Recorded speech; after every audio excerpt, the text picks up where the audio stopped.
खुलुमबाय स्टुडियाव दं आं भाग्यश्री बसुमतारी। आसाम आयेन आफादनि बानजायनायाव श्रीमन्त शंकरदेव कलाक्षेत्रआव गिबि खेबनि थाखाय लाइमोन सरजाबनाय हाबाफारिया जागोन।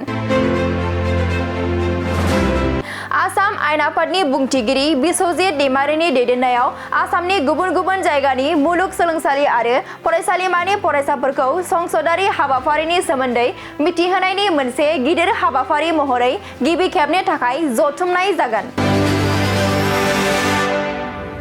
मख'जाथावदि बे गिबि खेबनि थाखाय जानो गोनां लाइमोन सरजाबनाय हाबाफारि 2025 आव सा 1200नि बांसिन फरायसाफोरा बाहागो लागोन।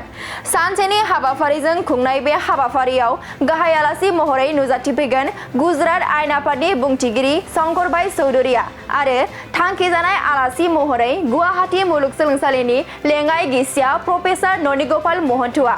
गिबि खेबनि थाखाय खुंनाय बे लाइमोन सरजाबनाय हाबाफारिनि गुबै आयदाया जाबाय आसाम आयेन आफादनि बिखान्थि आरो हाबाफारि सामलायनायनि सोमोन्दै लाइमोन फरायसाफोरनो मिथिहोनाय। मख'जाथावदि आसाम आयेन आफादनि हाबाफारिया माबादियै सोलियो, आसाम आयेन आफादाव आयेन दानाय, रेबजेननाय, बिखान्थि एबा बिलखौ बोरैहाय आयेनसिम गनायथि होनाय जायो, रायजोनि थाखाय रां बावजाखौ बोरैहाय थियारि खालामो, आयेन आफादनि जथुम्मायाव बोरैहाय गनायथि होनाय जायो, आयेन आफादाव रायजोफोरनि जेंना जेंसिफोरखौ बोरैहाय सावरायनाय जायो, सोंथि बोरै दैखाङो, फिन्नाय बोरै होयो, बुंथिगिरि, लेङाइ बुंथिगिरि आरो एमएलएफोरनि बिफावआ आयेन आफादाव माबायदि, सरकारनि मन्थ्रिफोरनि बिफावआ मा, बेफोरखौ लानानै लाइमोन सरजाबनाय हाबाफारियाव सावरायनाय जागोन।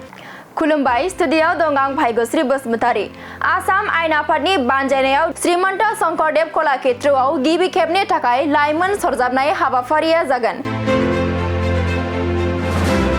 आसाम आयेन आफादनि बुंथिगिरि बिस्वजित दैमारिनि दैदेननायाव आसामनि गुबुन गुबुन जायगानि मुलुगसोलोंसालि आरो फरायसालिमानि फरायसाफोरखौ संसदारि हाबाफारिनि सोमोन्दै मिथिहोनायनि मोनसे गिदिर हाबाफारि महरै गिबि खेबनि थाखाय जथुमनाय जागोन।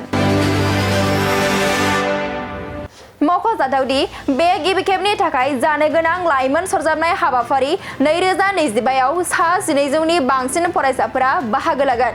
सानसेनि हाबाफारिजों खुंनाय बे हाबाफारियाव गाहाय आलासि महरै नुजाथिफैगोन गुजरात आयेन आफादनि बुंथिगिरि शंकरभाई चौधुरीया आरो थांखिजानाय आलासि महरै गुवाहाटी मुलुगसोलोंसालिनि लेङाइ गिसिया प्रफेसार ननिगोपाल महन्तआ।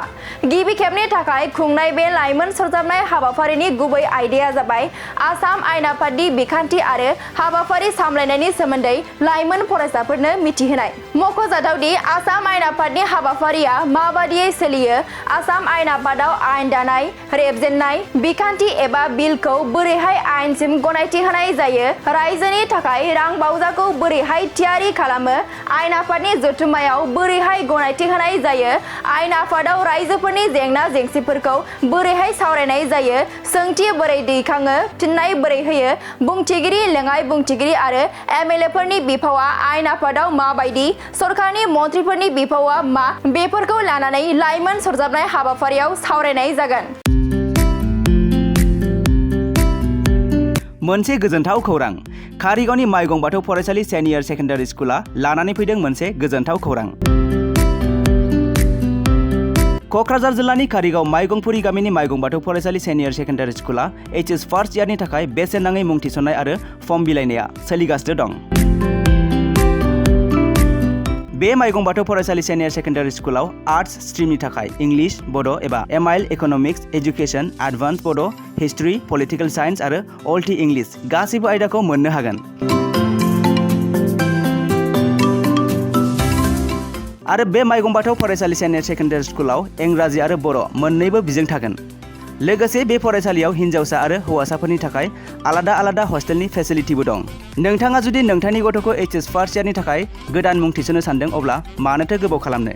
थाबैनो बे माइगं बाथौ फरायसालि सिनियर सेकेन्डारि स्कुलाव बेसेन होनाङा जासे मुं थिसनहैदो। आबुङै मिथिनो थाखाय 8011 394710 एबा 8133845456 नङाब्ला 7638023455 नैबे जानबुं नाम्बाराव फन खालामना खौरां लाहरनो हागोन।